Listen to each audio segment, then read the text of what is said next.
A lot of these will harvest today. And after you harvest them, within 12 hours,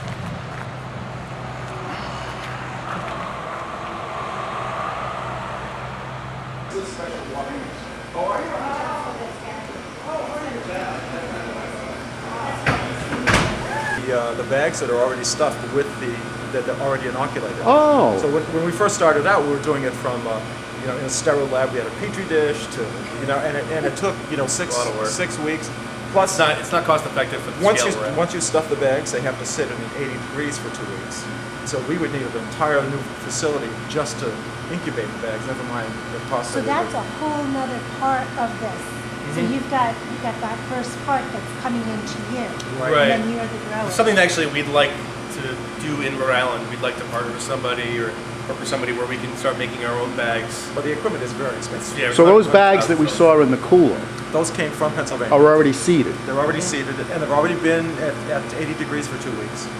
So the mycelia, the white that you see in the bags, that's already run through. Right. And once we put them in the room, they begin to fruit. They begin to push the muscles out. Can you tell me the name of the company, or is that a secret? No, not at all. It's KSS Farms. Golden oysters and Pupino. We just harvested this morning, so there was a lot more. We harvest twice a day. So. They grow that fast? Yes. Yeah, something that's Really? not ready in the morning will be ready that afternoon. So what's in the bags? Straw, cottonseed hull, things like that. You see outside of the bag what we harvest is the fruiting body. So this is all mycelia inside. That's colonized all that straw and cottonseed hull we put in there.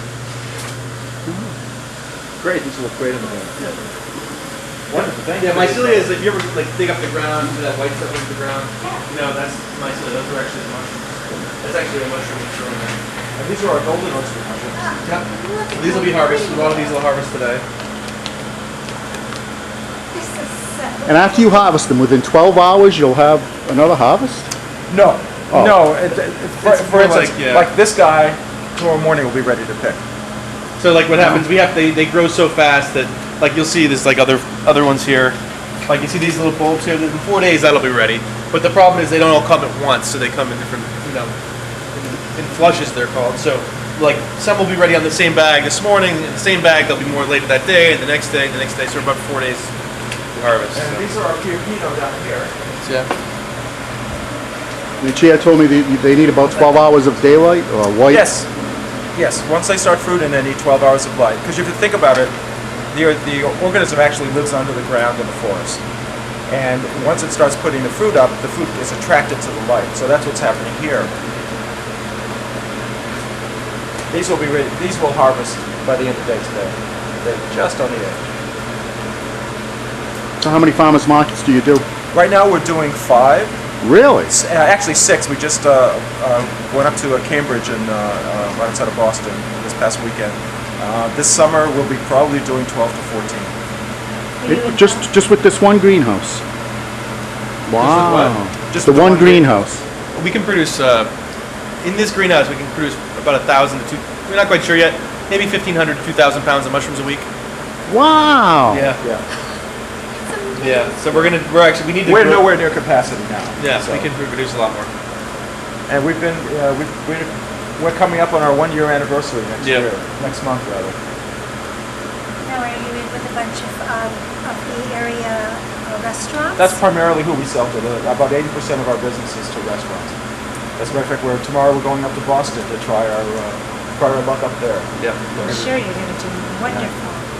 So in addition to what we grow, we also bring in mushrooms from all over the world. Yeah. Hedgehog. These are wild hedgehogs from Portugal. Oh, that is so Here's a yellowfoot chanterelle from Oregon. These came back from the market, so these are yellowfoots. Also wild. And we have any blue oysters? And we just started bringing these mushrooms in from Holland. They're called bluefoot. Because they're actually, you see, they have a blue tinge to them. Oh, they're beautiful. Just smell them. They're like musty and dank. Oh, wow. Just like the Lovely. essence. Do they let you sell those at the farmers market? Some of them, yes. Some of them because we're the only one that has them. So we work with these foragers all over the world. So you can't get them anywhere else. So sometimes we can't grow them. No one knows how to grow them. So everyone wants morels and morel season, but we don't have them in Rhode Island. And people, you can't really get them anywhere else, so we bring them in, and Yeah. we have them for the chefs already. So we say, we pretty much tell all the market managers and people, hey, listen, we have them. We'd like to bring them. People want them. The customers, really, you can't find these mushrooms anyways, particularly a variety like we have. Right. They're anywhere from, depending upon the market, anywhere from 8 to 12 to 14 different varieties. He had 14 varieties in Boston this week Yeah. at the market. 14 different mushrooms. Yeah, both cultivated and wild. So Yeah. and people just, they do, and they're so pretty too. So you do wild mushrooms too? We do, yes. I've always been afraid to try a wild mushroom. It affects the growth of the mushroom. Anything over 5 bags is when you have to have crazy systems. Like if you wanted to grow like a couple for your house, like that's what kind of where we're at. We'll sell bags to like in the retail sense to people because they can do that when you're doing a couple bags. You can create an environment without huge amounts of systems. But when you start to grow enough for like even like 5 pounds, 10 pounds a week, you need a HVAC, you need humidification systems, you need airflow, you need all these things that you have to be growing thousands of pounds In order to make it work. work. We also, once a week, that room is completely scrubbed down and sanitized. Yeah. The floors are scrubbed, the racks are scrubbed, the ceilings, the wall, then hit with sanitizer. So is this a full-time living for you? Oh, yeah. Well, it's not a living yet. But we're doing it full time. Well, Yeah. Seems like all farmers tell me that. we were talking this morning that our employees are making more than we do.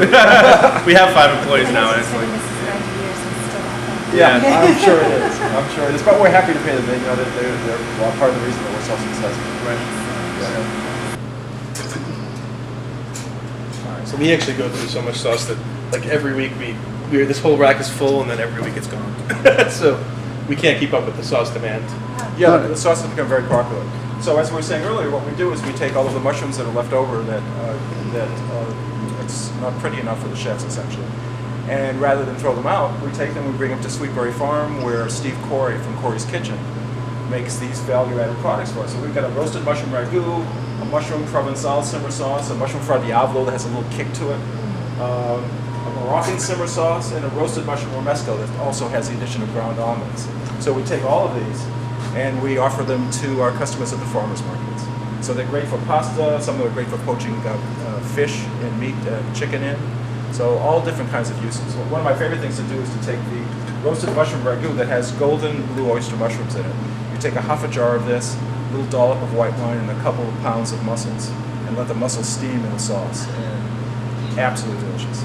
Just very simple, straightforward. I used the Provençal last night, and I braised the chicken in it, and then I took that out, and then I shredded the chicken, tossed it with a linguine, and that was What I did the other night with the mushroom provençal sauce is I parboiled a couple of lobsters and took the meat out and then mixed it in with the provençal sauce with a little bit of pasta. I had a smile on my face.